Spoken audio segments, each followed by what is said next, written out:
GDP तो 2 थी और एटीपी तो 1 ही होनी थी। बिल्कुल सही है। और बात रही देखने की, मैं बता देता हूं एक बार। हाँ, 3 अमीनो एसिड के लिए पूछा था और एक ने आंसर भी सही दे दिया था, है ना, कि 3 एटीपी लगेंगी और 6 जीडीपी लगेंगी। चलो देख लो फिर।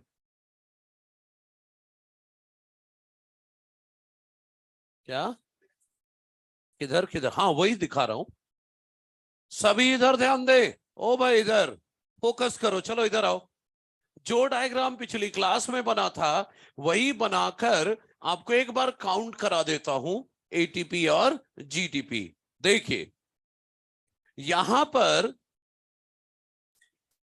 याद करो, पहला टीआरएनए विथ एमिनो एसिड आया था, एमिनो एसिड 1 वाला।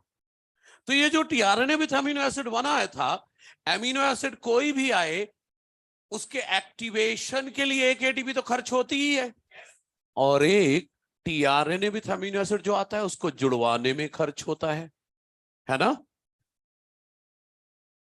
पहला टीआरएनए आने के बाद राइबोसोम नहीं चला था। राइबोसोम पेप्टाइड बॉन्ड बनने के बाद चलता है। तो पहले टीआरएनए, पहले अमीनो एसिड के लिए कितना खर्चा किया? एक एटीपी और एक जीटीपी। जब दूसरा टीआरएनए विथ अमीनो एसिड आया, हर अमीनो एसिड के एक्टिवेशन के लिए एक एटीपी तो खर्च होती ही है, लेकिन इसके यहां पर आकर जुड़वाने में एक जीटीपी खर्च हुई। सही है। और जब पेप्टाइड बॉन्ड बन गया था तो राइबोसोम को खिसकाने में एक जीटीपी खर्च हुई। तो मतलब 2 जीटीपी हो गई, एक जुड़वाने में और एक राइबोसोम खिसकाने में। इसके बाद अगला, जब टीआरएनए विथ अमीनो एसिड 3 आया था, एक्टिवेशन में तो सभी के एक एटीपी खर्च होनी है, और एक इसको यहां लाकर जुड़वाने में एक जीटीपी खर्च हुई।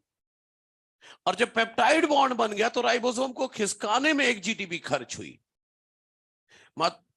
मतलब ये पहला अमीनो एसिड छोड़कर जितने भी अमीनो एसिड आएंगे सबके लिए एक एटीपी, 2 जीडीपी। 2 जीडीपी में से एक तो लाकर जुड़वाने में और एक राइबोसोम चलाने में, ट्रांसलोकेशन में। और अंत में याद करो, एक जीटीपी खर्च हुआ था टर्मिनेशन स्टेप में। तो देखो इधर देखो, अभी हर अमीनो एसिड के लिए एक एटीपी 2 जीटीपी, लेकिन पहले के लिए एक एटीपी और एक जीटीपी। तो इस एक जीटीपी को यहां एडजस्ट करो ना, उस एक जीटीपी को यहां सेट करो, तो एवरेज हर अमीनो एसिड के लिए एक एटीपी और 2 जीटीपी हो गया। तो कोई क्वेश्चन पूछे पर अमीनो एसिड कितना एटीपी जीटीपी, तो एक एटीपी और 2 जीटीपी। और नहीं, ऐसे काम नहीं चलेगा। देखो मैं क्या लिख रहा हूं, for every 1 amino acid, for every 1 amino acid added during translation, क्या खर्च आया? 1 ATP and 2 GTP are used। ठीक है, एटीपी कहां खर्च हुई? एटीपी खर्च हुई for activation of amino acid, for activation of amino acid. और दो जीटीपी जो है उनमें से एक जीटीपी खर्च हुई किसमें? For binding of newly arrived amino acyl tRNA. अरे मतलब वही टीआरएनए विथ एमिनो एसिड जो नहीं आते जुड़ने, टीआरएनए विथ एमिनो एसिड जो आते हैं जुड़ने, एक जीटीपी तो उनको जुड़वाने में खर्च हुई है, और एक जीटीपी राइबोसोम को चलाने में खर्च हुई है, मतलब फॉर ट्रांसलोकेशन। ठीक है, तो पर एमिनो एसिड एक एटीपी और 2 जीटीपी खर्च हुआ है। कोई पूछे 50 एमिनो एसिड जोड़ना हो तो कितना खर्च होगा, तो 50 एटीपी और 100 जीटीपी। सही है, पढ़ा है ट्रांसलेशन जाकर? सब ठीक ठाक है? ठीक है, ये हिसाब किताब को पेंडिंग था वो बता दिया। हाँ, किसमें? नहीं नहीं, कौन सा? हाँ, पहले वाले अमीनो एसिड, हाँ ऑब्वियस है, पेप्टाइड बॉन्ड बनने के बाद ट्रांसलोकेशन शुरू होता है, तो टर्मिनेशन वाले के साथ एडजस्ट करो ना, तो सबके लिए एवरेज हर अमीनो एसिड के लिए 1 एटीपी या 2 जीटीपी।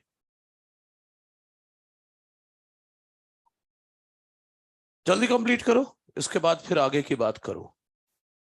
सबसे पहले पॉलीराइबोसोम बताने वाला हूं, जो कि सेल बायो में पढ़ा हुआ है आपका, पॉलीराइबोसोम या पॉलीजोम, उसकी बात करता हूं।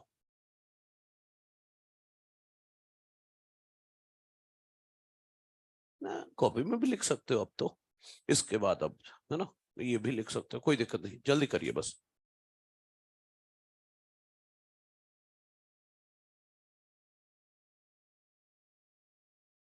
ओए भाई, बातें नहीं, लिख लो जल्दी।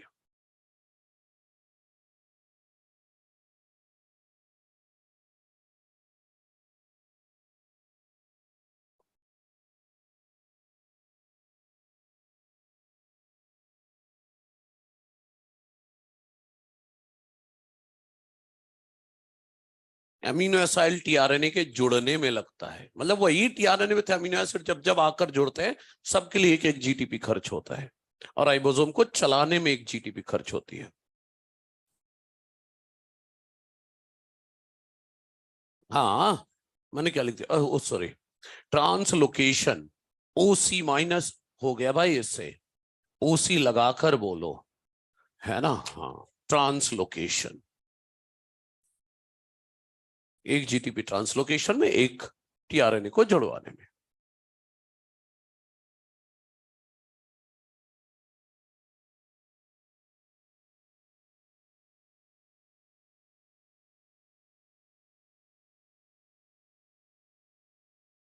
ठीक है, खत्म करो ये सब, और चलिए वो लिखकर आ जाओ। पढ़ते हैं सबसे पहले पॉलीराइबोसोम या पॉलीजोम या एर्गोसोम। पॉलीराइबोसोम प्रोकैरियोट यूकैरियोट दोनों में बनता है, बट मोर कॉमन होगा इन प्रोकैरियोट, प्रोकैरियोट में ज्यादा बनेगा, मोर कॉमन इन प्रोकैरियोट्स। देखते हैं।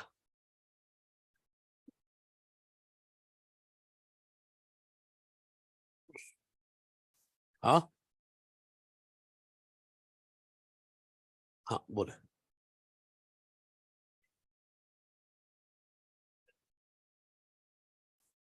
जितेंद्र, है क्या कोई केमिस्ट्री मॉड्यूल?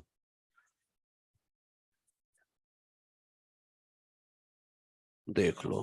हाँ, इनको बिना, ये तो बिना मॉड्यूल के पढ़ लेते हैं, नहीं क्या जाना। अच्छा, टीचर का नाम है, ठीक है। अच्छा, अपना नाम लिखने की जगह टीचर का नाम लिखा है, वाह, हद हो गई भाई।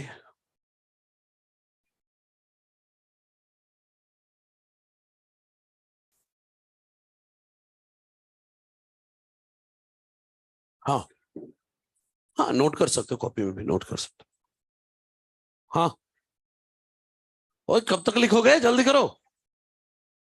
हर अमीनो एसिड को जोड़ने के लिए 1 एटीपी खर्च हुआ है, वो भी कहां खर्च हुआ है? For activation of amino acid. 1 ATP खर्च हुआ है for activation of amino acid. 1 GTP खर्च हुआ है for binding of newly arrived amino acyl tRNA. 1 GTP खर्च हुआ है for binding of newly arrived amino acid acyl tRNA, मतलब टीआरएनए विथ एमिनो एसिड को जुड़वाने में, टीआरएनए विथ एमिनो एसिड को जुड़वाने में, और बस एक ट्रांसलोकेशन में खर्च हुआ है। ठीक है, चलिए देखते हैं पॉलीराइबोसोम। प्रोकैरियोट यूकैरियोट दोनों में बनता है, लेकिन ज्यादा कॉमन कहां है? प्रोकैरियोट में। तो चलिए देखते हैं पॉलीराइबोसोम या पॉलीजोम या एर्गोसोम। देखो, ये एक एमआरएनए है, ये एक एमआरएनए है। अच्छा, देखो जरा ध्यान से, यहां पर एक राइबोसोम जुड़ा, ध्यान से देखना, इनिशिएशन कोडॉन था तो राइबोसोम जुड़ा, ये राइबोसोम प्रोटीन बनाते बनाते आगे बढ़ा, मतलब अब यहां पर कुछ नहीं है, ये राइबोसोम यहां पहुंच चुका है। तो इतनी दूर जब ये पहुंच गया तो ये जगह खाली थी ये वाली, यहां एक नया राइबोसोम जुड़ गया, ये भी आगे बढ़ रहा है, ये भी आगे बढ़ रहा है। अब ये जगह तो फिर से खाली है, या फिर से एक राइबोसोम जुड़ा, वो भी प्रोटीन बनाने लगा। तो तीन तीन राइबोसोम आगे बढ़ रहे हैं, इधर जगह खाली थे स्टार्ट कोडॉन, फिर एक राइबोसोम जुड़ गया। चार राइबोसोम आगे बढ़ रहे हैं, इधर एक राइबोसोम और जुड़ गया। मतलब एक ही एमआरएनए पर कई राइबोसोम जुड़ गए। जो सबसे पहले जुड़ा था राइबोसोम, वो अभी यहां पर है। जो राइबोसोम इस जगह पर स्टार्ट कोडॉन वाले एरिया में सबसे पहले जुड़ा था, वो राइबोसोम अभी यहां है। पॉलीपेप्टाइड चेन बनाते बनाते, ये पॉलीपेप्टाइड चेन बनाते बनाते यहां तक पहुंच चुका है राइबोसोम। जो दूसरे नंबर पर राइबोसोम जुड़ा था, वो प्रोटीन बनाते बनाते यहां तक आ चुका है, प्रोटीन बनाते बनाते यहां तक आ चुका है। तो ये देखो, इतनी बड़ी पॉलीपेप्टाइड चेन बना चुका है। और जो तीसरे नंबर पर राइबोसोम जुड़ा था, वो अभी यहां पहुंचा है, प्रोटीन बनाते बनाते इतनी बड़ी पॉलीपेप्टाइड चेन बना चुका है। जो चौथे नंबर पर राइबोसोम जुड़ा था, वो पॉलीपेप्टाइड चेन बनाते बनाते यहां तक पहुंच चुका है, मतलब इतनी बड़ी पॉलीपेप्टाइड चेन बना चुका है। ये अभी हाल ही में जुड़ा है, ये अभी हाल ही में जुड़ा है, तो इसने प्रोटीन बनाना भी जस्ट स्टार्ट ही किया है। पॉली मतलब many, ribosome, many ribosome attach to single mRNA. क्यों भाई, क्यों अटैच हुआ? More than, so as to produce multiple copies of same polypeptide chain। अरे सब एक ही कोडॉन से होकर गुजर रहे हैं स्टार्ट टू स्टॉप, तो सब एक ही कोडॉन से गुजर रहे हैं, तो अमीनो एसिड तो सेम लगेंगे ना। तो जितने भी पॉलीपेप्टाइड चेन बन रहे हैं सब एक ही टाइप के हैं। तो देखा जाए तो मैंने ट्रांसलेशन को एम्पलीफाई कर लिया। प्रोकैरियोटिक एमआरएनए में इसलिए ज्यादा बनेगा क्योंकि प्रोकैरियोटिक एमआरएनए का लाइफ स्पैन सिर्फ 2 मिनट है, 2 मिनट है। तो प्रोकैरियोटिक एमआरएनए का चक्कर ये है कि बना, अब 2 मिनट में जितना प्रोटीन बना सकते हो बना लो, नहीं एक्सोन्यूक्लियस आएगा काट के खत्म कर देगा। तो ज्यादा अच्छा है ना, एक ही समय पर कई राइबोसोम जुड़ गए। अगर एक ही जुड़ता तो मान लो एक ही प्रोटीन मॉलिक्यूल बन पाता, लेकिन इस तरह 4-5 जुड़ गए तो उसी 2 मिनट में कई मॉलिक्यूल प्रोटीन के बन गए। तो हम क्या कर रहे हैं, ट्रांसलेशन को एम्पलीफाई कर रहे हैं। मेरी लाइन सुनिए, ये जो फोटो है ये पॉलीराइबोसोम पॉलीसोम एर्गोसोम कहलाएगी, लेकिन एक ही समय पर एक एमआरएनए से मल्टीपल कॉपीज बना लेना सेम पॉलीपेप्टाइड चेन की, इस प्रोसेस को मैं कहता हूं ट्रांसलेशनल एम्प्लीफिकेशन। मैंने ट्रांसलेशन को एम्प्लीफाई कर लिया, सही है, कोई दिक्कत तो नहीं है। तो ऐसा करिए, पॉलीराइबोसोम में एक लाइन लिख दो, मोर कॉमन इन प्रोकैरियोट्स। यूकैरियोट में भी बनता है लेकिन ज्यादा कहां बनता है, प्रोकैरियोट में। फिर अब मैं जो बोल रहा हूं वो लिखो, बाद में ये डायग्राम बना लो। क्या हो गया? अच्छा ठीक है, कोई बात नहीं। Polyribosome polysome more common in prokaryotes, पहली लाइन लिखिए इसमें। Several ribosomes get attached to, several ribosomes get attached to single mRNA. Several ribosomes get attached to single mRNA. Get attached to single mRNA so as to produce single mRNA so as to produce multiple copies of, so as to produce multiple copies of same polypeptide chain. So as to produce multiple copies of same polypeptide chain. This process is called, एक ही समय पर कई बन जाना, this process is called translational amplification. This process is called translational amplification. मतलब per unit time ज्यादा polypeptide chain बना लिए हमने। This process is called translational amplification. हो गया? छोटा सा डायग्राम बना ले, फिर छोटा सा टॉपिक फिर से लेकर आ रहा हूं, UTR, अनट्रांसलेटेड रीजन। हाँ, मल्टीप्लाई कर लेना।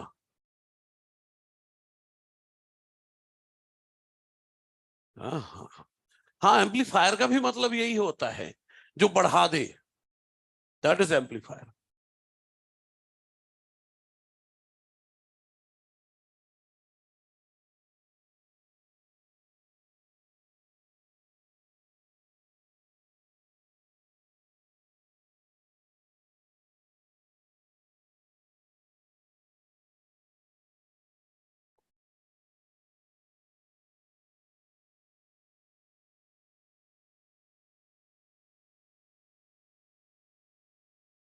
सही है, ठीक है, कंप्लीट करें।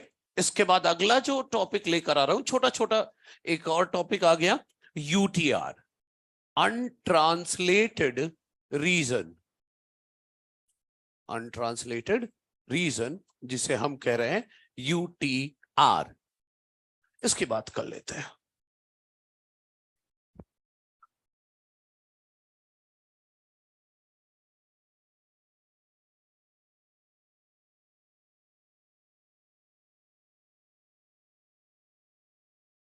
ठीक है, तो चलिए देखते हैं, यूटीआर की बात कर लेते हैं। ओके, सुनिए, ध्यान से देखिए जरा, ये एमआरएनए है 5' to 3' एमआरएनए, राइट। और एमआरएनए के बाद यहां पर तो एमआरएनए लिख ही देता हूं, यहां पर एयूजी है स्टार्ट कोडॉन, यहां यूजीए है स्टॉप कोडॉन। तो आप सब जानते हो ट्रांसलेशन कहां से कहां तक होगा, start codon to stop codon.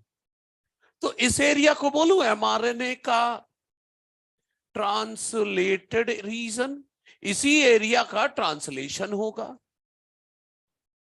अच्छा, एनसीईआरटी ने इसे ट्रांसलेशन यूनिट कहा है। क्या कहा है? Translation unit.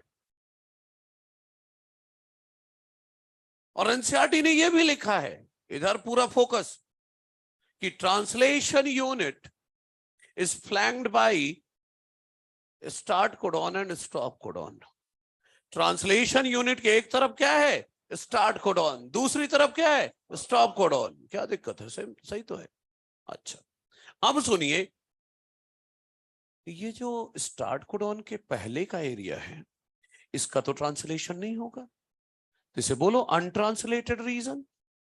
स्टॉप कोडॉन के बाद का जो एरिया है, इसका भी ट्रांसलेशन नहीं होगा, इसे भी बोलो untranslated region, that is UTR. अच्छा, तो बोलो UTR are present both at 5' end before start codon and at 3' end after stop codon। UTR का काम क्या है? ओ भाई भंडारे वाले, क्या भंडारा कर रहा है? कुछ बांट उठ रहा है? बाद में भंडारा कर लेना, अभी देख ले। हाँ, पुण्य कमाना है तो बाहर ऐसे जब जाने लगे ना ये, तो फिर तो बड़ा सा बर्तन कुछ ले आना, भर के कुछ रख लेना, सबको थोड़ा थोड़ा। अच्छा चलो, इधर देखो देखो देखो, इधर देखो, मैं ये बोल रहा हूं, सुनिए, 5' end before start codon, 3' end after stop codon, क्या मिलेगा? यूटीआर। कोई दिक्कत नहीं, लेकिन बात है ये होते क्यों है, आगे अपनी बात करते हैं।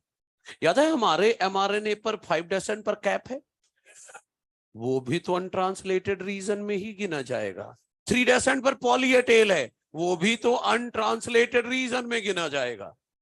उनका काम क्या है? स्टेबिलिटी बढ़ाना है एमआरएनए का, एमआरएनए की स्टेबिलिटी बढ़ाना, कटने से बचाना एक्सोन्यूक्लियस से। एक तो काम ये हो गया यूटीआर का। दूसरा, याद करो हमारे 5' end पर कैप है, उसी कैप की मदद से छोटा राइबोसोमल सब यूनिट जुड़ता है एमआरएनए से, और तभी तो ट्रांसलेशन शुरू होगा। मतलब यूटीआर 5' end का कैप क्या कर रहा है? Provide binding site for ribosome. अगर वही नहीं होगा तो ट्रांसलेशन नहीं होगा। अरे यूटीआर प्रोकैरियोट में भी तो है भाई। प्रोकैरियोट में याद करो, स्टार्ट कोडॉन से पहले शाइन-डेल-गेर्नो सीक्वेंस था, वो भी तो यूटीआर ही है। उसी की मदद से तो छोटा राइबोसोमल सब यूनिट जुड़ा था एमआरएनए से। सही है? तो बोलो 10 UTR are required for efficient translation process. मतलब ट्रांसलेशन के लिए यूटीआर जरूरी है। कैसे? पहले तो एमआरएनए को कटने से बचा रहे हैं, जब कटेगा ही नहीं तभी तो एमआरएनए बचेगा और तभी तो ट्रांसलेशन होगा। दूसरा, राइबोसोम जुड़वाओगे तभी तो ट्रांसलेशन हो पाएगा। क्लियर है? एनसीईआरटी ने इसको पूरा एक पैराग्राफ बना के दिया हुआ है। क्लियर? तो ऐसा करो, यूटीआर के बारे में थोड़ा लिखो, ये डायग्राम बना दो। यूटीआर में पहली लाइन लिखें, यूटीआर अनट्रांसलेटेड रीजन। पहला लिखें, UTR are present both, UTR are present both at 5' end, UTR are present both at 5' end before start codon, at 5' end before start codon, at 5' end before start codon, and at 3' end, and at 3' end, and at 3' end after stop codon। 3' end पर कहां है? After stop codon, and at 3' end after stop codon। Functions लिख लो UTR के, दो functions of UTR, functions of UTR लिख ले। Functions of UTR में पहला लिखें, increase stability of mRNA, increase stability of mRNA, increase stability of mRNA. दूसरा, provide binding site for ribosome, provide binding site for ribosome. अब third नहीं लिखना है, अलग से लिखना है, अब जो बोलूंगा। Provide binding site for ribosome लिख लिया। अब 1 2 3 नहीं करना है, अलग से लिखना है। क्या? 10 UTR are required, 10 UTR are required for efficient, 10 UTR are required for efficient translation process. UTR are required for efficient translation process. UTR are required for efficient translation process. अच्छा, अब ऐसा करिए, ये UTR का डायग्राम बना लीजिए।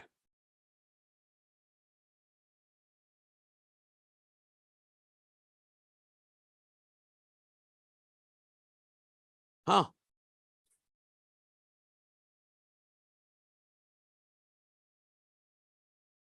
नहीं damage हो, टेल वाला एरिया तो डैमेज होने से स्लो डाउन कर देता है, और 5' end कभी नहीं कटने देगा।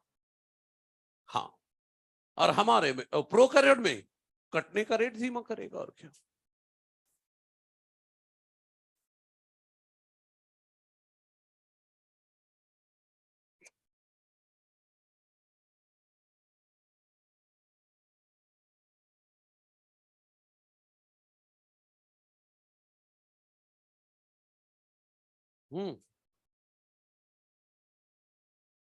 ट्रांसलेशन यूनिट में आएगा वो, ट्रांसलेशन यूनिट के बाद UTR बोलो।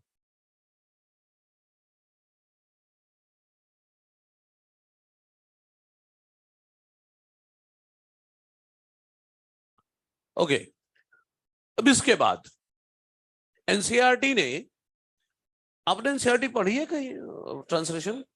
वहां पर ना, सुनो, एक लाइन लिखी है, कुछ लोग बाद में लेकर आते हैं, अभी से क्लियर करता हूं। सर, एनसीईआरटी में लिखा है कि राइबोसोम में 2 साइट होते हैं, आपने तो 3 पढ़ाए थे। नहीं, अच्छे से पढ़ना, वहां लिखा है राइबोसोम में 2 साइट होते हैं जहां पर टीआरएनए विथ अमीनो एसिड जुड़ा होता है। ई साइट पर तो टीआरएनए विदाउट अमीनो एसिड होता है, टीआरएनए विथ अमीनो एसिड तो 2 ही साइट पर जुड़ते हैं, पी और ए। बिल्कुल सही लिखा है, सही है। एक लाइन और, नहीं लिखना नहीं है, एनसीईआरटी निकालो, दिखाता हूं, बड़ी प्यारी लाइन है, उसमें लिखना उखना नहीं है, बस समझना है।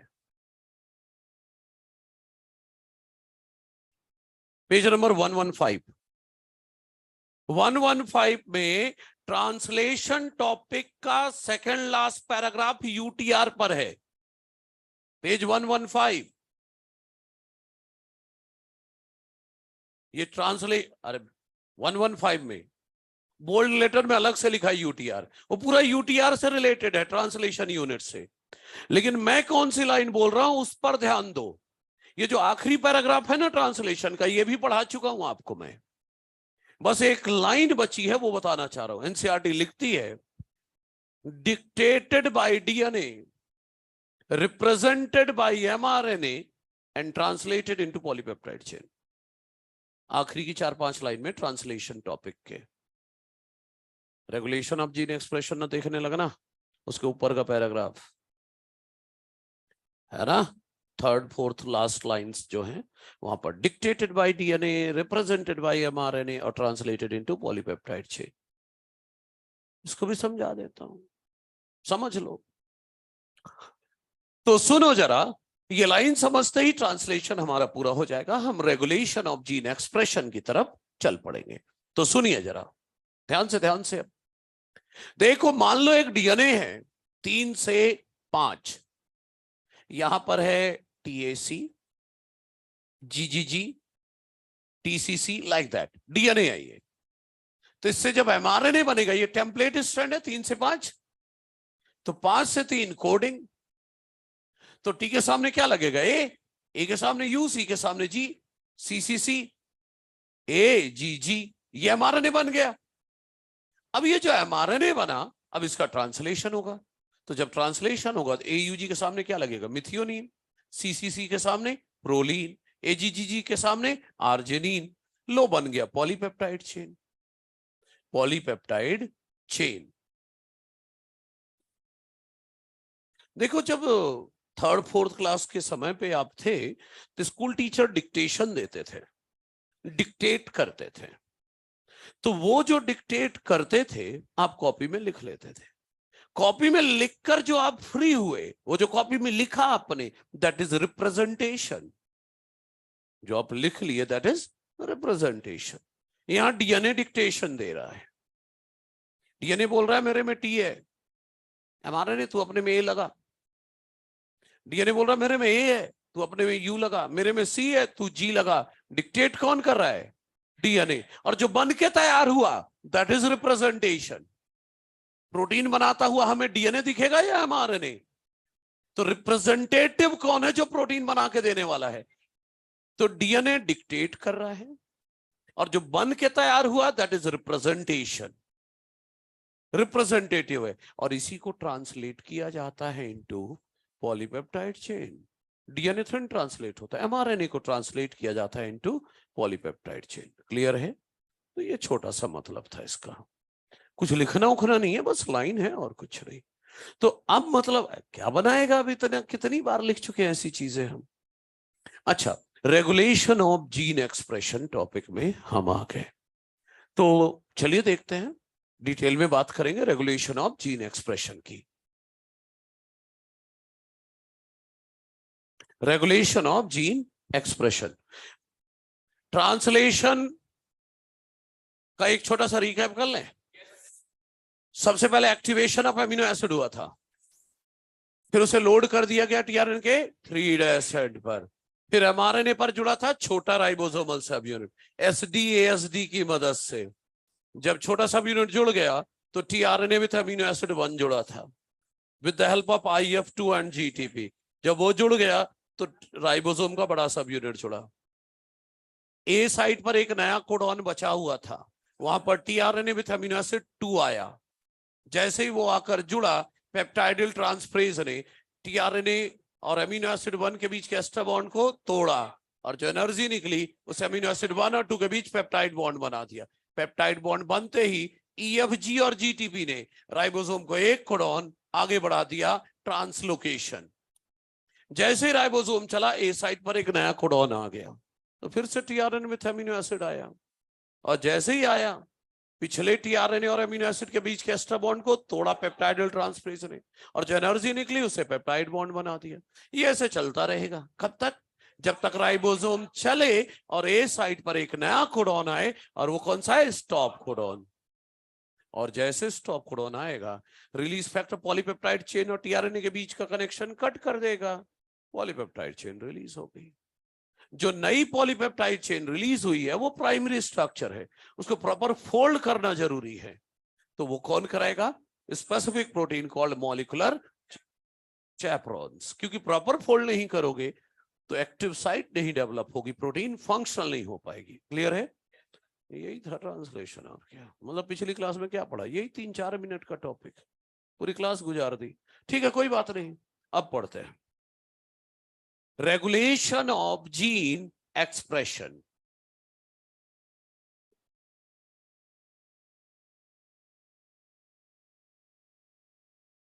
ठीक है, सुनिए, जीन एक्सप्रेशन को रेगुलेट करना है। इस टॉपिक को दोबारा हेडिंग डालूंगा, रेगुलेशन ऑफ जीन एक्सप्रेशन, तब समझाऊंगा इन शब्दों का क्या मतलब है। अभी फिलहाल आप ये सुने, मैं 2 जीन डिफाइन करना चाह रहा हूं। एक है कॉन्स्टिट्यूटिव जीन या हाउसकीपिंग जीन, कॉन्स्टिट्यूटिव जीन या हाउसकीपिंग जीन, और दूसरा है non constitutive gene, non constitutive gene या लग्जरी जीन या स्मार्ट जीन। स्मार्ट जीन तो क्या, फोन बस थोड़ी ना, हमारी जीन भी स्मार्ट है। तो सुनिए जरा, तो आगे इनकी बात करते हैं। सबसे पहले ये सुनो, अगर जीन एक्सप्रेस कर रहा है मतलब जीन प्रोटीन बना रहे हैं। अरे भाई मान लो डीएनए का ये टुकड़ा है, ये जीन है, ये ट्रांसक्रिप्शन कर रहा है, ट्रांसक्रिप्शन से एमआरएनए बना रहा है, एमआरएनए के ट्रांसलेशन से प्रोटीन बन रहा है, एमआरएनए के ट्रांसलेशन से प्रोटीन बन रहा है। मतलब जीन अपने आप को एक्सप्रेस कर रहा है, मतलब जीन एमआरएनए प्रोटीन बना रहा है, मतलब जीन अपने आप को एक्सप्रेस कर रहा है, मतलब जीन इज ऑन, प्रोटीन बना रहा है। लेकिन अगर जीन एमआरएनए प्रोटीन नहीं बना रहा, कोई ट्रांसक्रिप्शन ट्रांसलेशन नहीं कर रहा, प्रोटीन नहीं बना रहा, जीन अगर प्रोटीन नहीं बना रहा मतलब जीन अभी ऑफ है, नो प्रोटीन सिंथेसिस। अगर जीन प्रोटीन नहीं बना रहा है इसका मतलब जीन इज ऑफ, सिंपल, समझ रहे हैं? तो जीन ऑन ऑफ का ये मतलब होता है, या जीन एक्सप्रेस कर रहा है नहीं कर रहा है उसका ये मतलब होता है। जीन अगर प्रोटीन बना रहा है मतलब वो एक्सप्रेस कर रहा है, ऑन है, और अगर आरएनए प्रोटीन नहीं बना रहा मतलब वो ऑफ है, प्रोटीन नहीं बना रहा, एक्सप्रेस नहीं कर रहा। ठीक है, अब समझिए कॉन्स्टिट्यूटिव या हाउसकीपिंग। नाम ही बता रहा है, हाउसकीपिंग का मतलब यही होता है जो हर वक्त काम करे। तो ऐसी जीन जो हर वक्त काम करे, ऑलवेज ऑन रहेगी ये जीन। क्यों? क्योंकि ये ऐसा प्रोटीन बनाती है जो सेल को हर वक्त चाहिए। जैसे रेस्पिरेटरी एंजाइम बनाने वाली चीज। ऐसा थोड़ी ना होता है जब सोने जाते हो तो रेस्पिरेशन अपना स्विच ऑफ कर लेते हो, फिर सोकर उठते हो तो फिर स्विच ऑन कर लेते हो रेस्पिरेशन। नहीं, रेस्पिरेशन तो 24 घंटे चलता है। तो रेस्पिरेशन को चलाने वाली enzyme, glycolysis link, crab, ETS, ये एंजाइम तो आपको हमेशा चाहिए रेस्पिरेशन चलाने के लिए। तो इन एंजाइम को बनाने वाली जीन को तो हर वक्त काम करना होगा। तो ऐसी जीन जो हर वक्त काम करें, क्यों काम करें? क्योंकि वो ऐसा प्रोटीन बना रहे हैं which is always required by the cell. मैं क्या कहता हूं, ये जीन हर वक्त काम करती है, इसलिए इनके रेगुलेशन का कोई मैकेनिज्म नहीं होता। रेगुलेशन का मैकेनिज्म नहीं है मतलब इनके ऑन ऑफ का कोई सिस्टम नहीं है। अरे भाई अगर इस लाइट को जो जल रही है अगर साल भर लगातार जलाते ही रहनी है, बंद करना ही नहीं है, तो बाहर स्विच क्यों लगाऊंगा मैं? स्विच ऑन ऑफ का इसीलिए लगाया ना ताकि जब जरूरत पड़े बंद कर दूं और फिर ऑन करूं। लेकिन ये तो 24 घंटे काम करिए लगातार 24/7। तो इनके रेगुलेशन का कोई सिस्टम नहीं, मतलब इनके ऑन ऑफ का कोई स्विच नहीं है। समझ गए? मतलब हाउसकीपिंग जीन वो है जो ऑलवेज ऑन रहेंगी। क्लियर है जी? अच्छा, ये लग्जरी, ये ज्यादा मेहनत पर विश्वास नहीं करती। स्मार्ट है ये। स्मार्ट का मतलब यहां पर है कि ये हर वक्त काम नहीं करती है। क्यों नहीं काम करती? क्योंकि ये ऐसा प्रोटीन बनाती है जो सेल को हर वक्त नहीं चाहिए, कभी कभी चाहिए। जब चाहिए तो जीन को ऑन कर दिया जाएगा और जब नहीं चाहिए तो जीन को ऑफ कर दिया जाएगा। मतलब इनके रेगुलेशन का सिस्टम होगा। अपनी डाइजेस्टिव एंजाइम बनाने वाली जीन, डाइजेस्टिव एंजाइम बनाने वाली जीन, डाइजेशन करना है तो डाइजेस्टिव जीन डाइजेस्टिव एंजाइम बना देंगे, और जब डाइजेशन नहीं करना तो चुपचाप बैठी है जीन। तो these genes do not remain active always. They become active when their protein product is required by the cell. So there is a regulation mechanism for them. इनके लिए ऑन ऑफ का सिस्टम है, और ये दो तरह की होती हैं। नॉन कॉन्स्टिट्यूटिव या लग्जरी जीन या स्मार्ट जीन दो तरह की होती है। एक होता है इंड्यूसिबल जीन और एक होती है repressible gene. Inducible gene and repressible gene. आगे मैं इंड्यूसिबल जीन के बारे में बात करता हूं, फिर कंटिन्यूटी में लिखेंगे। इंड्यूसिबल जीन के बारे में सुनिए, मैं एक एग्जांपल देता हूं आपको, इकोलाई का एग्जांपल दे रहा हूं। लैक्टोज नाम का एक सबस्ट्रेट है, लैक्टोज नाम का सबस्ट्रेट है। इसको तोड़ने का काम करती है beta galactosidase enzyme, beta galactosidase enzyme. तो इस एंजाइम को कौन बनाएगा? जीन ही तो बनाएगा, जीन बनाएगा एंजाइम लैक्टोज को तोड़ने के लिए। तो लैक्टोज टूट जाएगा into galactose plus glucose, galactose plus glucose में टूट जाएगा। क्यों तोड़ रहे हो? ताकि ग्लूकोज को रेस्पिरेशन में तोड़ सके और मिल सके एनर्जी। सही है? अब समझना, ध्यान से देखना भाई। ये कल्चर मीडियम है, ये इकोलाई है, ये कल्चर मीडियम में इकोलाई है, ठीक है। ये मैंने कल्चर मीडियम में लैक्टोज डाल दिया, कल्चर मीडियम में लैक्टोज डाल दिया, तो लैक्टोज इकोलाई के अंदर गया। तो इकोलाई को पता चला अच्छा लैक्टोज आ गया है, वो जीन जल्दी काम कर, एंजाइम बना। मतलब जीन को ऑन करो, जीन को ऑन किया जाएगा ताकि ये एंजाइम बने, ताकि लैक्टोज को तोड़ा जा सके। नहीं तो ये जीन चुपचाप बंद ऑफ बैठी थी। मतलब अगर लैक्टोज नहीं है तो जीन ऑफ करके रखी जाएगी। अगर लैक्टोज नाम का सबस्ट्रेट आ गया तो जीन को ऑन किया जाएगा। किस लिए? To synthesize enzyme required for breakdown of the substrate. मतलब ये जीन सबस्ट्रेट की प्रेजेंस में ही काम करेगा। तो सबस्ट्रेट को बोलूं इंड्यूसर, मतलब लैक्टोज सबस्ट्रेट अपने तोड़वाने के लिए एंजाइम की सिंथेसिस खुद इंड्यूस करता है। मतलब खुद ही बोलता है मुझे तोड़ो, है ना, आप बैल मुझे मार वाला। मतलब लेकिन आगे जीन को एक्टिवेट करके एंजाइम बनाएंगे फिर तोड़ेंगे। इंग्लिश में सुन लीजिए, inducible, these gene remain inactive in absence of substrate. जब तक लैक्टोज नहीं है ये जीन इनएक्टिव रहेगी। They become active in presence of substrate. किस लिए? So as to synthesize enzyme required for breakdown of the substrate. मतलब ये जीन सबस्ट्रेट की प्रेजेंस में ही काम करेंगी। तो सबस्ट्रेट को कहा जाएगा इंड्यूसर और जीन को कहा जाएगा इंड्यूसिबल जीन। बोलो सीन इन कैटाबॉलिक पाथवे। अरे लैक्टोज को तोड़ने की ही तो बात कर रहे हो, तो ये इंड्यूसिबल जीन कहां देखी जाएंगे? जहां पर किसी को तोड़ने की बात होगी। सिंपल शब्दों में बोलूं तो इंड्यूसिबल जीन क्या है? ऐसी जीन जो जनरली ऑफ रहे लेकिन सबस्ट्रेट की प्रेजेंस में, या बोलो इंड्यूसर की प्रेजेंस में, सबस्ट्रेट बोलो या इंड्यूसर की प्रेजेंस में ऑन हो जाए, इन्हें क्या बोलेंगे? Inducible gene. और इसका एग्जाम्पल दे रहा हूं मैं लैकोपेरॉन। लैकोपेरॉन क्या होता है ये? अरे आज इंट्रोड्यूस करूंगा ना लैकोपेरॉन। लैक्टोज ओपेरॉन इन ई कोलाई इसका एग्जाम्पल है। वो जो उधर आपने समझा ना, ये लैकोपेरॉन की बात हो रही है। ई कोलाई के अंदर लैक्टोज तोड़ने के लिए, जब ई कोलाई के अंदर लैक्टोज आता है तो जीन को ऑन कर दिया जाता है, एंजाइम बनाओ ताकि लैक्टोज को तोड़ा जा सके। और जब लैक्टोज नहीं है तो जीन को ऑफ करके रखेंगे। जब लैक्टोज ही नहीं है तो तोड़ने की एंजाइम बनाने की कहां जरूरत है? क्लियर है? ये है इंड्यूसिबल जीन। तो इतना लिख लेते हैं, फिर रिप्रेसिबल की बात कर देता हूं। तो थोड़ा सा लिखें शुरुआत। क्या देखते हैं? अभी थोड़ी देर में देखेंगे। व्हाट इज ओपेरॉन भी देखेंगे, आज ही देखेंगे। कॉन्स्टिट्यूटिव या हाउसकीपिंग जीन, शुरुआत वहां से करें। कॉन्स्टिट्यूटिव या हाउसकीपिंग जीन।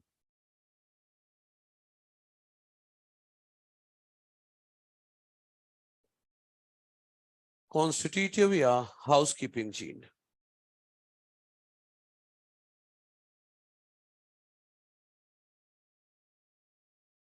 इसमें लिखो जरा, these gene remain active always. These gene remain active always, as these gene remain active always as their protein product. These gene remain active always as their protein product is always required by the cell. As their protein product is always required by the cell. As their protein product is always required by the cell. So there is no regulation mechanism. So there is no regulation mechanism. इनके regulation का कोई mechanism नहीं है. So there is no regulation mechanism. Bracket में लिख लो ना कि no regulation mechanism का क्या मतलब है. ब्रैकेट में लिख लीजिए कि ऑन ऑफ का कोई स्विच नहीं है, ऑन ऑफ का सिस्टम नहीं है. जब 24 घंटे काम ही करना है तो फिर नो, ना तो ऑन का ऑन ऑफ का कोई बटन नहीं है वहां. There is no regulation mechanism. ठीक है जी. अच्छा, अब चलिए दूसरा हेडिंग डालें, नॉन कॉन्स्टिट्यूटिव या लग्जरी या स्मार्ट चीन.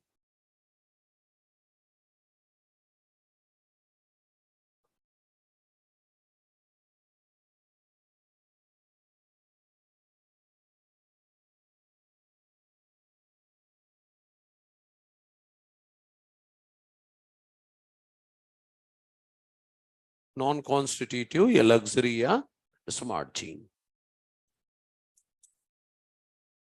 इसमें क्या लिखेंगे? These gene do not remain active always. These gene do not remain active always. These gene do not remain active always. अगला लिखें. They become active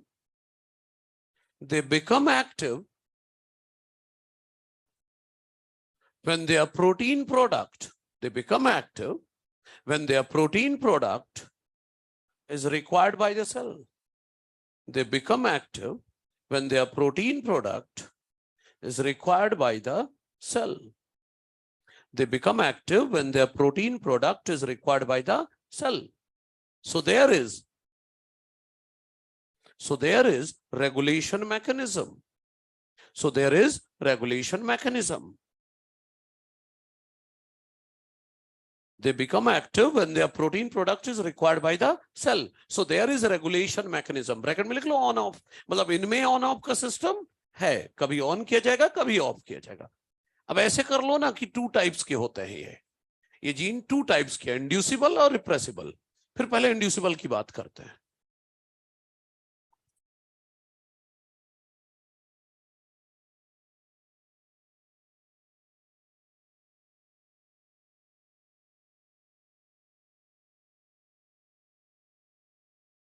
two types की हैं. पहला इंड्यूसिबल जीन. तो इंड्यूसिबल जीन के बारे में लिख लेते हैं आगे. क्या है? इंड्यूसिबल जीन ही तो लिखना था, और क्या लिखना है? INDUCIBLE इंड्यूसिबल, जी जीन हो गया, बस इतना ही लिखना था. ठीक है. तो इंड्यूसिबल जीन के बारे में लिखे भाई, क्या लिखोगे?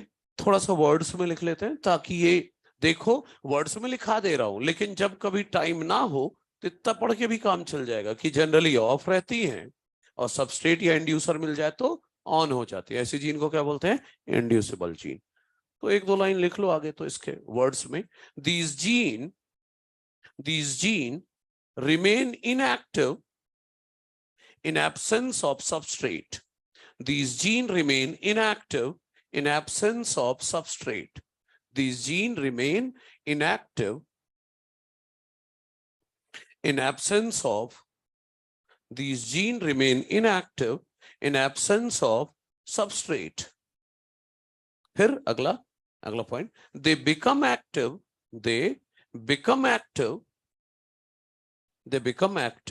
in presence of substrate.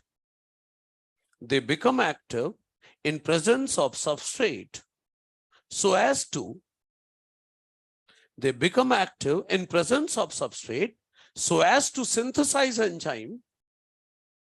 They become active in presence of substrate so as to synthesize enzyme.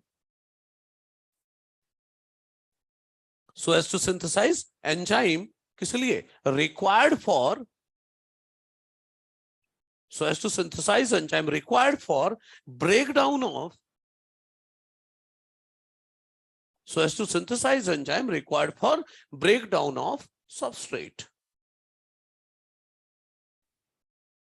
For breakdown of substrate. So substrate is called inducer. मतलब ये जीन सबस्ट्रेट की प्रेजेंस में काम करेगा. So substrate is called inducer.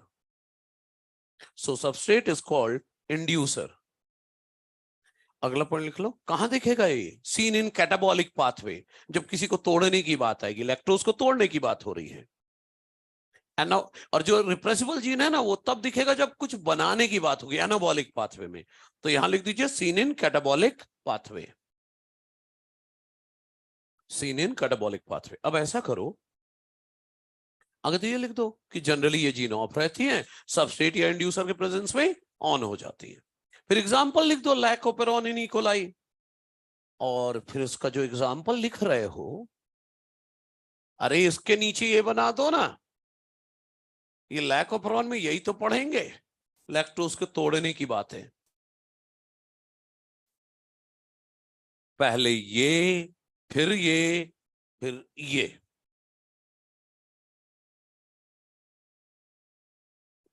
क्या है?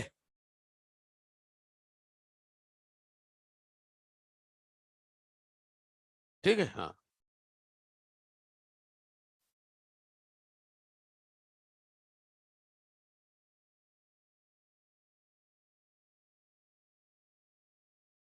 जल्दी आ जाओ. रिप्रेसिबल जीन देखते हैं.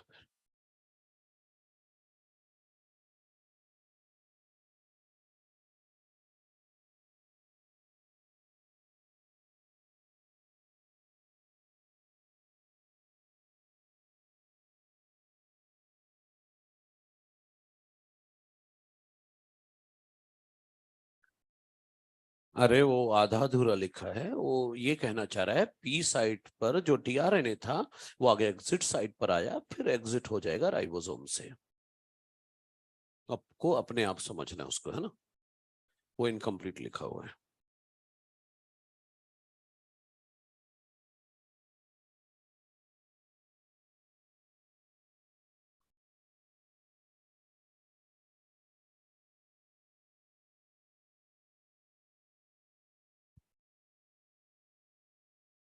ठीक है, खत्म करके अब चलिए पढ़ते हैं रिप्रेसिबल जीन.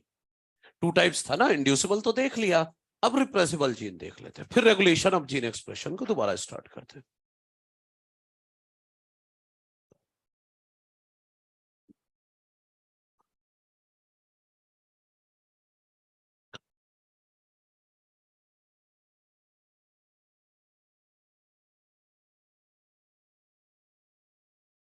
ध्यान इधर, दुनिया में क्या हो रहा है कोई मतलब नहीं, सिर्फ इधर ध्यान दें.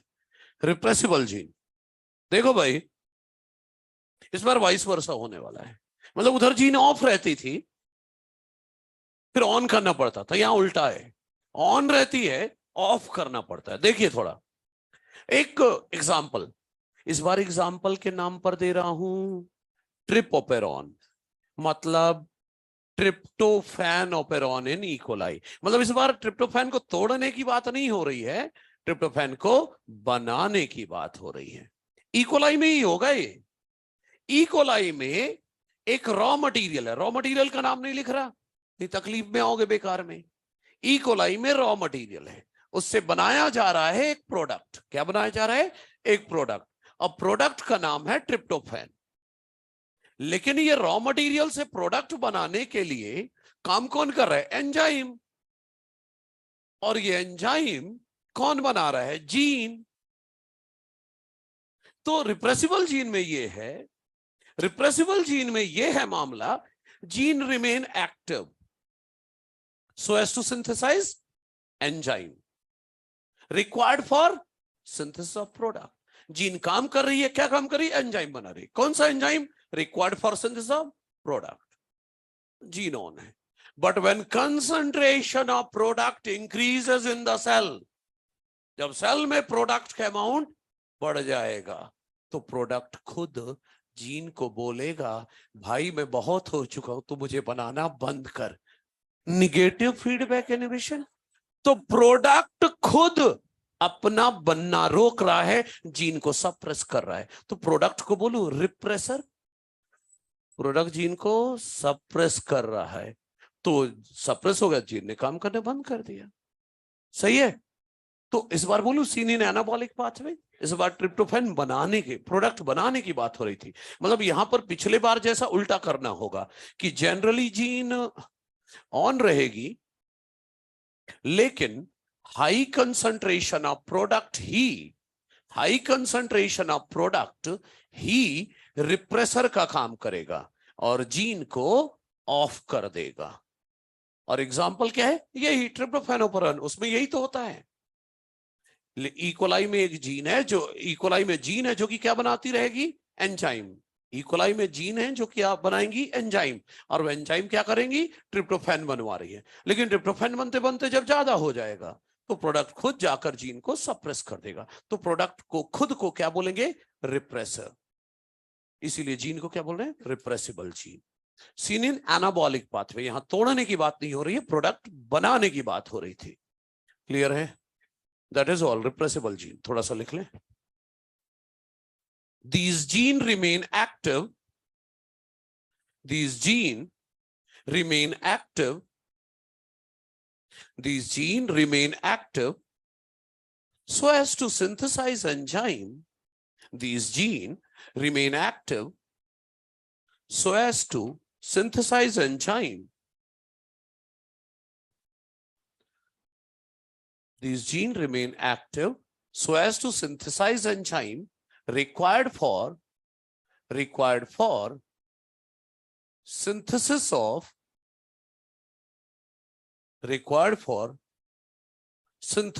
a product. Required for synthesis of a product. These genes remain active so as to synthesize enzyme required for synthesis of a product. But when concentration of product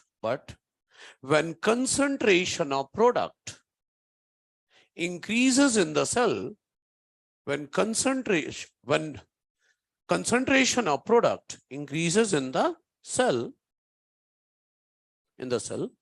comma लगा के लिखो, product itself suppresses the gene. Product itself suppresses the gene. So product is called repressor. Product को क्या बोलेंगे? Repressor. ठीक है, product को बोलेंगे रिप्रेसर। ठीक है, इसके बाद अगला पॉइंट लिख दो ना, seen in anabolic pathway. Seen in anabolic pathway.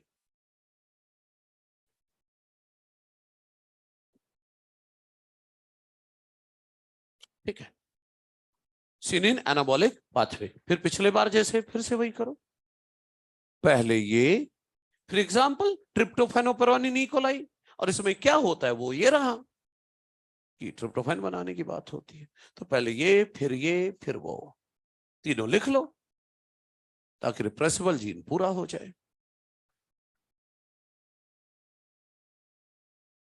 बच्चे जनरली जो होता है ना, एक डिप्लोमेटिक वर्ड है, 10 साल 15 साल बाद कहीं कोई एक्सेप्शन कोने में कहीं निकल आया, तब भी मेरी ये लाइन वैलिड बनी रहेगी, इसलिए जनरली लगाए। अभी कोई एक्सेप्शन नहीं है, लेकिन कभी कुछ निकल आए तो बहुत सोच समझ के लगाना पड़ता है। ओनली, ऑलवेज, यूजुअली, जनरली, ये सब मैं सोच के लगाता हूं। कौन सा? किसका? नहीं, उसके लिए नहीं है, कुछ नहीं है।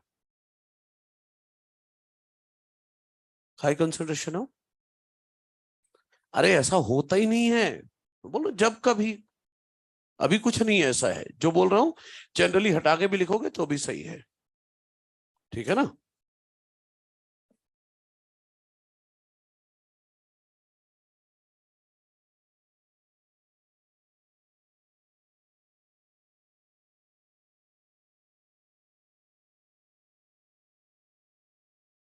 Operon, OPERON, operon, इनिकोलाई।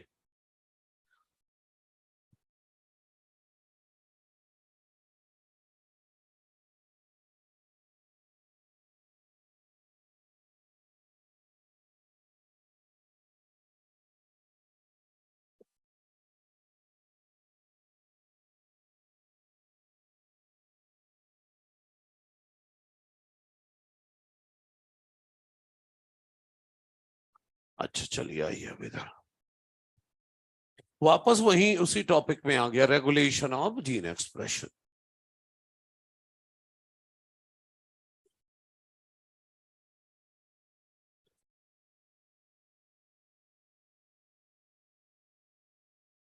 हो गया भाई, अब सुनिए।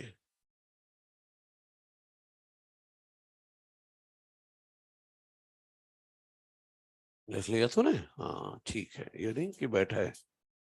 तो चलिए इधर ध्यान से सुनिए। पहले मैंने रेगुलेशन ऑफ जीन एक्सप्रेशन लिखा है। जीन एक्सप्रेशन क्या होता है ये तो मैं पहले ही बता चुका हूं। जीन अगर एमआरएनए बना रहा है,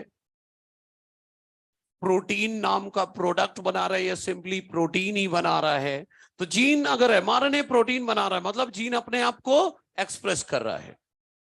इसको रेगुलेट करना है, इसको रेगुलेट करना मतलब सेल को जब प्रोटीन चाहिए तो जीन को प्रोटीन बनाने तो ऑन कर दो, और सेल को प्रोटीन नहीं चाहिए तो जीन को ऑफ कर दो कि भाई ना बना प्रोटीन। सर क्यों क्यों रोक रहा है, बनाने तो प्रोटीन, अपनी ही सेल तो है। Because transcription and translation are energetically expensive process. सारा एनर्जी इसी में, जब प्रोटीन नहीं चाहिए तो एनर्जी क्यों वेस्ट कर रहे हो अपने सेल की। तो टाइटली रेगुलेट करना जरूरी है, जरूरत पड़ने पर ऑन, जरूरत पड़ने पर ऑफ करना पड़ेगा। अच्छा, कौन डिसाइड करता है सर कि जीन को एक्सप्रेस होने देना है नहीं होने देना है? एक एग्जांपल देखो, एक एग्जांपल देखो। ये कल्चर मीडियम में मैंने इकोलाई रखा है, ये कल्चर मीडियम है, खाने पीने की चीज। इकोलाई को मैंने दिया लैक्टोज, तो इन्वायरमेंट में क्या है, लैक्टोज। तो इकोलाई के अंदर कौन गया, लैक्टोज। तो इकोलाई को पता चला अरे यार लैक्टोज आ गया, वो जीन तू काम कर जल्दी बना तो है बीटा गैलेक्टोसाइडेज, ताकि लैक्टोज को तोड़ा जा सके गैलेक्टोज प्लस ग्लूकोज में, ताकि इस ग्लूकोज को तोड़ा जा सके रेस्पिरेशन में और मिल सके एनर्जी। तो कौन ने डिसाइड किया जीन एक्सप्रेस करेगा या नहीं? पहला इन्वायरमेंट, पहला इन्वायरमेंट। इन्वायरमेंट में अगर लैक्टोज था तब ना लैक्टोज अंदर आया, और तब ना लैक्टोज को तोड़ने वाली एंजाइम बनाने वाली जीन को काम करने के लिए बोला गया। दूसरा, मेटाबॉलिक रिक्वायरमेंट। अगर इकोलाई के पास पहले से ग्लूकोज खूब होता तो इसे ग्लूकोज एक्स्ट्रा चाहिए ही नहीं, तो लैक्टोज क्यों तोड़ता? समझ रहे हो? मतलब इकोलाई के पास पहले से ग्लूकोज ज्यादा है तो काहे को तोड़े लैक्टोज को, उसे तो अल्टीमेटली ग्लूकोज चाहिए। तो मेटाबॉलिक रिक्वायरमेंट क्या है अभी, कि ग्लूकोज चाहिए और ग्लूकोज नहीं है। क्यों चाहिए? ताकि एनर्जी मिल सके और सेल सरवाइव कर सके। Physiological condition, physiological condition, physiology का हर जगह मतलब होता है फंक्शनिंग। सेल की फंक्शनिंग के लिए क्या चाहिए, एनर्जी। वो एनर्जी कब मिलेगी, जब प्रोटीन, तो जब ग्लूकोज तोड़ोगे। ग्लूकोज कब मिलने वाला है आपको, जब लैक्टोज तोड़ोगे। तो जीन जीन जल्दी से बना तू बीटा गैलेक्टोसाइडेज ताकि लैक्टोज तोड़ा जा सके। मतलब मैं ये कह रहा हूं कि कोई जीन एक्सप्रेस करेगा या नहीं ये डिसाइड होता है environmental condition, metabolic condition and physiological condition. Environment में लैक्टोज है तो टूटेगा, नहीं तो नहीं टूटेगा, तो जीन को ऑन ऑफ करेंगे। दूसरा, मेटाबॉलिक रिक्वायरमेंट, सेल में ग्लूकोज की कमी है, तोड़ो। फिजियोलॉजिकल रिक्वायरमेंट, सेल को अल्टीमेट चाहिए क्या फंक्शनिंग के लिए? एनर्जी। एनर्जी चाहिए तो फिर तोड़वाओ उसको। तो याद रखना, मेटाबॉलिक कंडीशन, फिजियोलॉजिकल कंडीशन और एनवायरमेंटल कंडीशन से डिसाइड होता है कोई जीन एक्सप्रेस करेगा या नहीं। क्लियर है? एक और बात, एम्ब्रियो से एडल्ट का डेवलपमेंट होना, एम्ब्रियो से एडल्ट का डेवलपमेंट होना is result of coordinated regulation of expression of several sets of gene। मतलब देखो, मेरी हर सेल में 30,000 जीन है, हर सेल में 30,000 जीन है। हर जीन हर वक्त काम नहीं करती, जब जिसकी जरूरत है तब उसको ऑन ऑफ करते हैं। मेरा कहने का मतलब यह है, जब एम्ब्रियो से एडल्ट बना तो सारे ऑर्गन एक साथ थोड़ी ना बन गए। मान लो पहले ब्रेन बनना था, तो क्या किया गया कि ब्रेन डेवलपमेंट के लिए जो जो प्रोटीन चाहिए, उन प्रोटीन को बनाने वाली जीन तुम लोग काम करो, बाकी लोग चुपचाप बैठे रहो। अच्छा, लीवर बन रहा है, लीवर डेवलपमेंट के लिए जो जो प्रोटीन चाहिए, उन प्रोटीन को बनवाने वाली जीन तुम लोग काम करो, बाकी लोग चुपचाप बैठो। यही तो बोल रहा हूं, एम्ब्रियो से एडल्ट बनने में क्या रिक्वायर्ड है? Coordinated regulation. कोऑर्डिनेटेड मैनर में रेगुलेट करने पड़ेगा क्या? Expression of several sets of gene. ढेर सारी जीन, एक ग्रुप है जीन का जो लीवर डेवलपमेंट में मदद करें, तो तुम लोग काम करो। फिर कुछ सेट ऑफ जीन है जो कि किडनी डेवलपमेंट में काम करे, अच्छा तुम लोग अब काम करो, जिस ऑर्गन को बनना है उसके हिसाब से काम करो। तो कोऑर्डिनेटेड मैनर में हुआ डेवलपमेंट। ये थोड़ी ना सारी जीन टूट पड़े, नहीं, हम सब काम करेंगे। NCERT page number 116 first paragraph. NCERT page 116 first paragraph.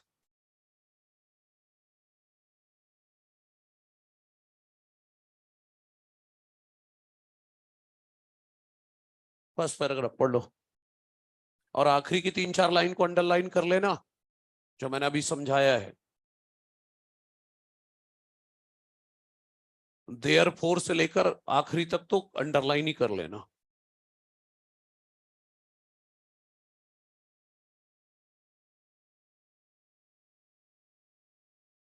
Therefore से लेकर अंडरलाइन कर लेना। देयरफॉर इन सिंपल टर्म्स करके लिखा होगा, लिखा है क्या?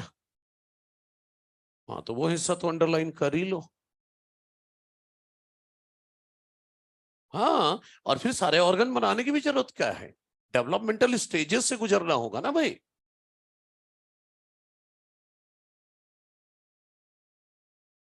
लिखा है metabolic condition, environmental condition, physiological condition decide करती है जीन को एक्सप्रेस करना है या नहीं।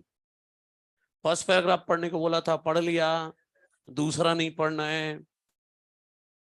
पहले ही पढ़ रहा है अभी तक है? तो देयरफॉर से लेकर वो पहला पैराग्राफ पूरा अंडरलाइन कर लो, सही है? हाँ चलो, अब आ जाओ इधर। ये क्या लिखा है मैंने वो देखो, सुनिए। आगे मैं ये यूकैरियोटिक सेल की बात कर रहा हूं। यूकैरियोट, मान लो ये यूकैरियोटिक सेल है, ठीक है? ये हमारा न्यूक्लियस है, ये हमारा न्यूक्लियस है, न्यूक्लियस है। न्यूक्लियस देखते ही समझ में आ गया यूकैरियोटिक सेल है। अच्छा, ये साइटोप्लाज्म है, ये साइटोप्लाज्म है। थोड़ा गौर करिएगा, न्यूक्लियस के अंदर है डीएनए, डीएनए है तो ट्रांसक्रिप्शन हुआ, ट्रांसक्रिप्शन हुआ तो बना एचएनआरएनए। लाल रंग का इंट्रॉन भी लगा देता हूं, क्या बन गया? एचएनआरएनए। अच्छा, फिर स्प्लाइसिंग करनी पड़ी क्योंकि इंट्रॉन हटाना था, तो बन गया फंक्शनल एमआरएनए, बन गया। अब इस फंक्शनल एमआरएनए को ट्रांसपोर्ट करना पड़ा न्यूक्लियस से साइटोप्लाज्म में, तो एमआरएनए आ गया साइटोप्लाज्म में। तब जाकर इससे राइबोसोम जुड़ा और चालू हो गया प्रोटीन बनना, ये काले रंग से जो बना रहा हूं वो प्रोटीन है। मतलब कौन सी प्रोसेस चालू हो गई? ट्रांसलेशन। यही है ना मामला। अच्छा, अब मुद्दा क्या है? मुद्दा ये है सर, क्या लिखा है? इन यूकैरियोट जीन एक्सप्रेशन में भी रेगुलेटेड एट फॉलोइंग लेवल। चलो मान लेते हैं ये आपकी सेल है, चल तेरी ही है जो मुड़ रहा था, तेरी सेल है, ठीक है। अब ध्यान दे, आपकी सेल है, ठीक है। इस जीन से बनने वाला प्रोटीन आपको नहीं चाहिए अभी, आपकी सेल को नहीं चाहिए। इस जीन से बनने वाला प्रोटीन आपकी सेल को अभी नहीं चाहिए। इसको प्रोटीन बनाने से कहां कहां पर रोक सकते हैं? पहला, ट्रांसक्रिप्शन रोक दो। अगर ट्रांसक्रिप्शन रोक दोगे तो आगे की कहानी ही नहीं होगी, प्रोटीन नहीं बनेगा, है ना। तो कहने का मतलब पहला लेवल कहां रोक सकता हूं? ट्रांसक्रिप्शन लेवल पर रोक सकता हूं, ट्रांसक्रिप्शनल लेवल पर रोक सकता हूं। इसको एनसीईआरटी ने कहा है कि क्या रोक दो? Formation of primary transcript. Primary transcript मतलब ट्रांसक्रिप्शन से जो नया नया बना वो रोक दो। साफ साफ बोलूं, एचएनआरएनए ट्रांसक्रिप्शन से जो नया नया बना प्राइमरी ट्रांसक्रिप्ट, या एचएनआरएनए का बनना रोक दो, प्रोटीन नहीं बनेगा।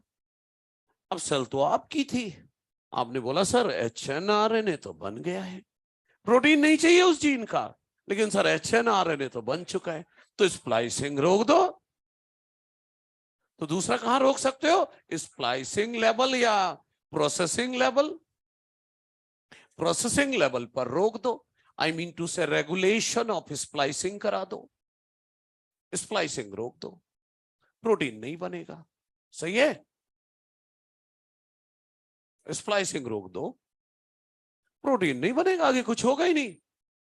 सर सेल तो हमारी है, आपकी है ना सेल, तो सर स्प्लाइसिंग तो हो चुकी है, एमआरएनए बन चुका है, तो ट्रांसपोर्ट रोको, एमआरएनए को पकड़ के रखो न्यूक्लियस में कि तू यहीं बैठ, कहीं जाने की जरूरत नहीं है। तो क्या रोक सकते हो? ट्रांसपोर्ट रोक दो। ट्रांसपोर्ट रोक दोगे तो प्रोटीन नहीं बनेगा भाई, जाएगा ही नहीं cytoplasm. Transport of mRNA from nucleus to cytoplasm रोक दो, बात खत्म हो गई। सही है सर, लेकिन वो तो पहुंच गया है साइटोप्लाज्म, प्रोटीन नहीं चाहिए लेकिन पहुंच गया वो तो अंत में क्या कर सकते हो? ट्रांसलेशन रोक दो, और क्या कर सकते हो? तो अंतिम स्टेप जहां पर रोक सकते हो वो है ट्रांसलेशन लेवल। समझे? ये है मतलब इस टॉपिक का कि हाँ भाई, नहीं, जो प्रोटीन, जो ट्रांसपोर्ट प्रोटीन उसे लेकर यहां आने वाली है उनको ब्लॉक कर दो, बस हो गया। तो कहने का मतलब कहां कहां रोक सकते हो? ट्रांसक्रिप्शन रोक सकते हो, स्प्लाइसिंग रोक सकते हो, ट्रांसपोर्ट रोक सकते हो, और सब कुछ हो गया तो भाई ट्रांसलेशन रोको, प्रोटीन नहीं बनेगा। ये तो बात हो गई यूकैरियोट में। अब बात करो प्रोकैरियोट में। प्रोकैरियोट में जीन रेगुलेशन या प्रोटीन की सिंथेसिस को कहां रोक सकते हो? ध्यान से सुनिए, प्रोकैरियोट में ये सेकंड और थर्ड तो होता ही नहीं, ना स्प्लाइसिंग होती, ना ट्रांसपोर्ट होता, न्यूक्लियस नाम की चीज ही नहीं है, तो कहां रोकोगे? ट्रांसक्रिप्शन और ट्रांसलेशन। लेकिन मैंने तो सुना है ट्रांसक्रिप्शन एक बार चालू हुआ तो साथ साथ ट्रांसलेशन भी चल पड़ता है, ट्रांसक्रिप्शन ट्रांसलेशन का पल्ड। तो मेनली कहां रोकना होगा? ट्रांसक्रिप्शन का इनिशिएशन। क्या रोकना होगा मेनली? ट्रांसक्रिप्शन का इनिशिएशन। एनसीईआरटी के शब्द बोल रहा हूं। In prokaryote control of rate of transcription initiation, control of rate of transcription initiation is the predominant site, is the predominant site for control या regulation of gene expression, for the control या regulation of gene expression. Sir predominant मतलब? अरे predominant मतलब major site, prokaryote में gene regulation mainly कहां किया जाएगा?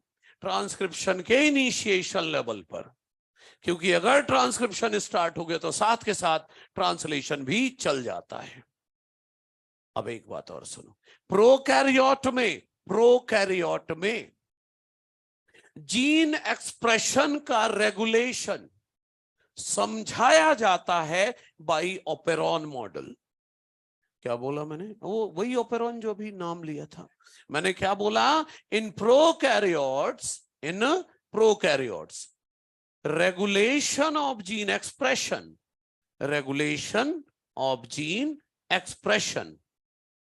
Explain किया जाता है, is explained by operon model. किससे समझाया जाता है? ओपेरॉन मॉडल से।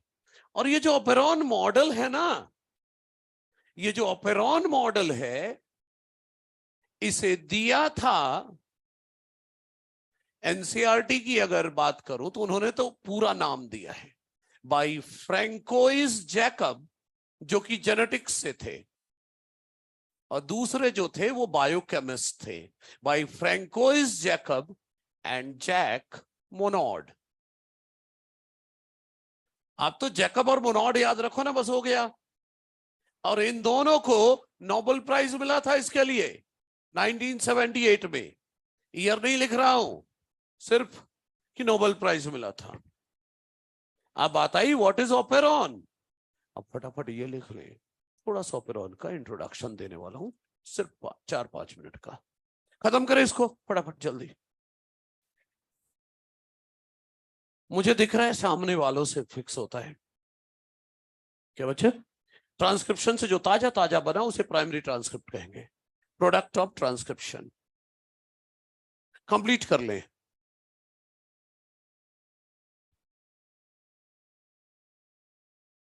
मतलब एक छोटा सा इंट्रोडक्शन ओपेरॉन का दूंगा ताकि अगली क्लास में लैक ओपेरॉन पढ़ सके।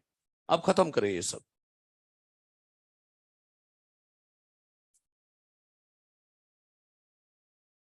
यूकैरियोट में ओपेरॉन मॉडल नहीं, सिर्फ प्रोकैरियोट में होता है।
कहीं भी रोक सकते हैं।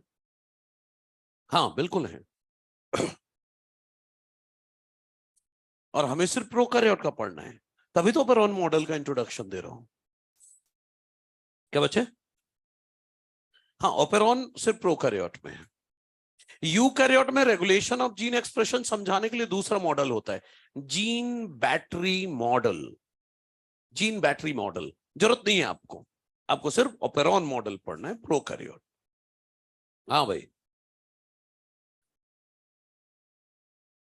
अरे कैप और टेल लगी है ना, डिस्ट्रॉय हो जाए तो हो जाए, क्या लेना देना, जब जरूरत ही नहीं है तो क्या है, क्यों बना लिया?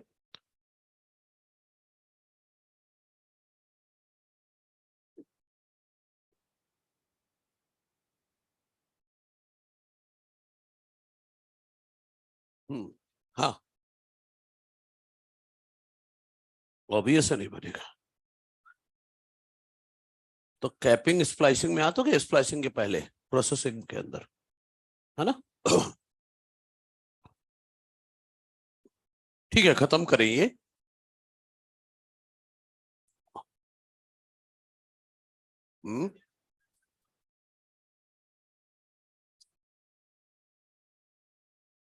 प्रोकैरियोट में regulation of gene expression explain किया जाता है ओपेरॉन मॉडल से, और ओपेरॉन मॉडल दिया था फ्रैंकोइस जैकब और जैक मोनॉड ने।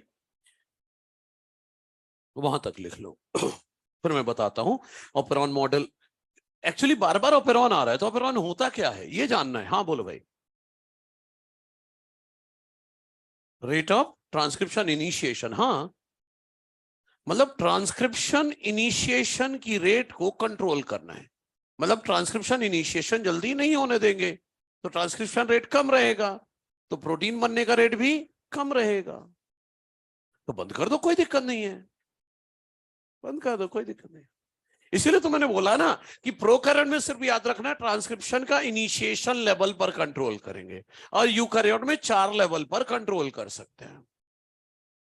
पूछा सिर्फ ये जाएगा।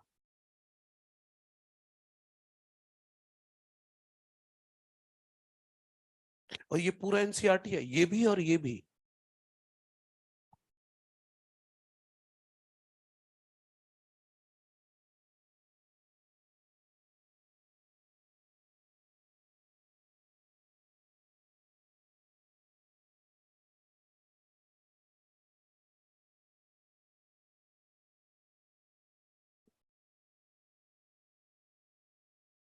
हाँ हाँ, डायग्राम नहीं हटा रहा हूं, बनाओ। ये तो हटा दूं। ठीक है, कंप्लीट करो सब, खत्म करो। छोटा सा है, ज्यादा नहीं बताने वाला हूं मैं, बस उसका इंट्रोडक्शन दे दूंगा।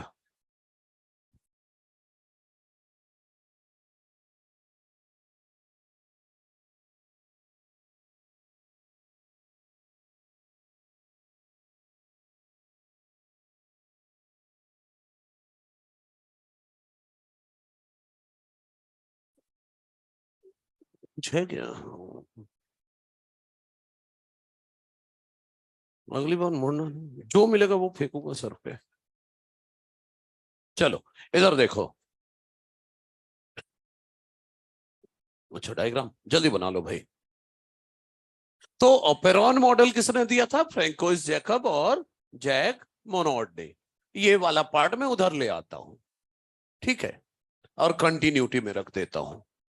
तो ओपेरॉन मॉडल जो है वो गिवन बाय फ्रैंकोइस जैकब और जैक मोनोड, जैक मोनोड ने दिया था। मोनोड, MONOD, मोनोड, दोनों को नोबेल प्राइज मिला था। अच्छा, अब सुनिए, व्हाट इज ओपेरॉन मॉडल?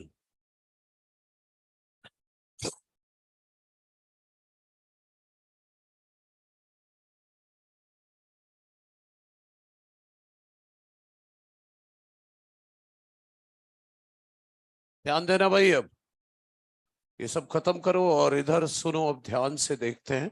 बस एक डेफिनेशन लिख रहा हूं।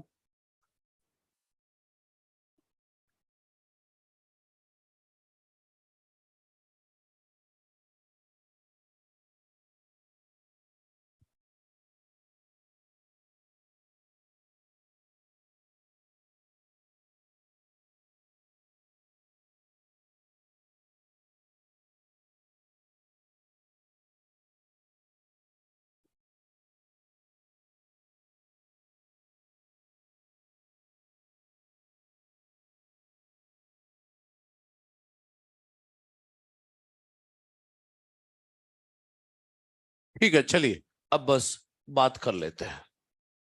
ये हटा दूं मैं अब। देखिए सब सुनिए जरा ध्यान से। ओपेरॉन एक्चुअली है क्या? मैंने वैसे डिफाइन कर दिया है, a group of genes, a group of genes that act as a single regulated unit, मतलब ढेर सारी जीन मिलकर एक यूनिट की तरह काम करेंगी और एक ही काम में बिजी होंगी, सब एक ही पाथवे में काम कर रही होंगी। जैसे लैकोपेरॉन में मकसद क्या है? लैक्टोज का कैटाबॉलिज्म। लैकोपेरॉन में क्या मकसद है? लैक्टोज का कैटाबॉलिज्म। तो ढेर सारी जीन मिलकर एक यूनिट की तरह काम करेंगे, लेकिन एक ही पाथवे में काम कर रही होंगे। किस पाथवे में? लैक्टोज के कैटाबॉलिज्म में। मतलब ढेर सारी जीन साथ में मिलकर काम कर रही हैं, क्योंकि सबका मकसद एक है। तो ढेर सारी जीन मिलकर जब एक यूनिट की तरह काम करे तो उसे क्या बोलेंगे? ऑपेरॉन। सर कौन कौन सी जीन काम करेंगे? लिख तो दिया मैंने। Regulator gene, promoter gene, operator gene, structural gene, ये सब मिलकर काम करेंगे। अब सुनो, ऑपेरॉन एक्चुअली दो तरह का होता है। जैसे वो जीन था ना, इंड्यूसिबल और रिप्रेसिबल, बस थ्योरी भी वैसे ही है। मतलब ऑपेरॉन दो तरह का है, एक है इंड्यूसिबल ऑपेरॉन और एक है रिप्रेसिबल ऑपेरॉन। एक है इंड्यूसिबल और एक है रिप्रेसिबल। सही है। अब बात रही इंड्यूसिबल की क्या लिखा था हमने? कि ऑन रहता है, ऑफ रहता है, और सबस्ट्रेट या इंड्यूसर की प्रेजेंस में, सबस्ट्रेट या इंड्यूसर की प्रेजेंस में ऑन हो जाता है। यही बताया था। अब बोला था ना, जब टूटने की बात होगी तब दिखेगा ये, सीन इन कैटाबॉलिक पाथवे। और इसमें मैंने एग्जाम्पल एक दिया था, लैकोपेरॉन या lactose operon in E coli, lac operon या लैक्टोज ऑपेरॉन इन इकोलाई। एक और जोड़ देता हूं, क्या? Era operon. एरा मतलब एरेबिनोज ऑपेरॉन। ये जितने भी ऑपेरॉन बता रहा हूं सब इकोलाई के हैं भाई। हाँ, इंड्यूसिबल के दो एग्जाम्पल दे दिए। रिप्रेसिबल, याद है रिप्रेसिबल जीन में क्या लिखा था? कि जनरली ये ऑन रहते हैं, लेकिन high concentration of product he repressor का काम करता है और इस जीन को ऑफ कर देता है। यही था ना। और कहां दिखेगा? जब कुछ बनाने की बात होगी, seen in anabolic pathway, seen in anabolic pathway. और पता है, इसके एग्जाम्पल की बात करूं, एक एग्जाम्पल बताया ही था, ट्रिपोपेरॉन। अरे मतलब ट्रिप्टोफैन बनाने के लिए ढेर सारी जीन एक मकसद में काम करेंगे। क्या करने में? ट्रिप्टोफैन बनाने में। Tryptophan operon in E coli. दो एग्जाम्पल और जोड़ रहा हूं इसमें भी। एक जोड़ रहा हूं वैल ऑपेरॉन। वैल मतलब वैलीन अमीनो एसिड बनाने की बात होगी। हिस ऑपेरॉन, हिस्टिडीन अमीनो एसिड बनाने की बात होगी। अच्छा सर, ये नाम क्यों जोड़े आपने? दो ही बहुत थे। एनसीईआरटी ने 5 ऑपेरॉन के एग्जाम्पल दिए हैं, लैक, एरा, वैल, हिस और ट्रिप। तो मैंने अपनी तरफ से क्या किया? मैंने अपनी तरफ से सिर्फ आपको यह बता दिया है कि इन 5 में से कौन इंड्यूसिबल है और कौन रिप्रेसिबल है। नहीं है एनसीईआरटी के नाम, ठीक, लेकिन आपकी किस्मत अच्छी है। क्या मतलब? मतलब ये कि आपको सिर्फ लैकोपेरॉन या लैक्टोज ऑपेरॉन पढ़ना है। लैकोपेरॉन या लैक्टोज ऑपेरॉन पढ़ना है इन इकोलाई। सर क्या होता है लैकोपेरॉन? बोला तो था, उन सभी जीन्स का रेगुलेशन जो लैक्टोज के कैटाबॉलिज्म में इन्वॉल्व है। मतलब क्या, कैसे डिफाइन करूं इसको? It is regulation of all those genes. It is a regulation of all those genes that are involved in breakdown या catabolism of lactose, that are involved in breakdown या catabolism of lactose। मतलब वो सभी gene का regulation जो lactose के तोड़ने में इन्वॉल्व है, उसे क्या बोलोगे? लैकोपेरॉन। बस मैं आखिरी एक लाइन और बता रहा हूं, वो अच्छे से सुन लो, लैक्टोज के बारे में। तो वैसे तो आपने पढ़ा हुआ है पिछले साल। क्या था? लैक्टोज एक डाइसैकेराइड है। किसका किसका बना है? है? पूरा बोला करो, beta D galactose and beta D glucose, ये दोनों आपस में जुड़े होते हैं बीटा 1,4 ग्लाइकोसिडिक बॉन्ड से।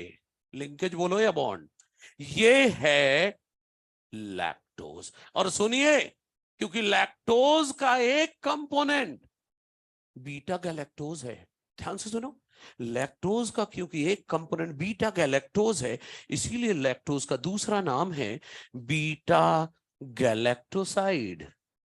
लैक्टोज का क्योंकि एक कंपोनेंट बीटा गैलेक्टोज है, इसलिए उसका दूसरा नाम बीटा गैलेक्टोसाइड है।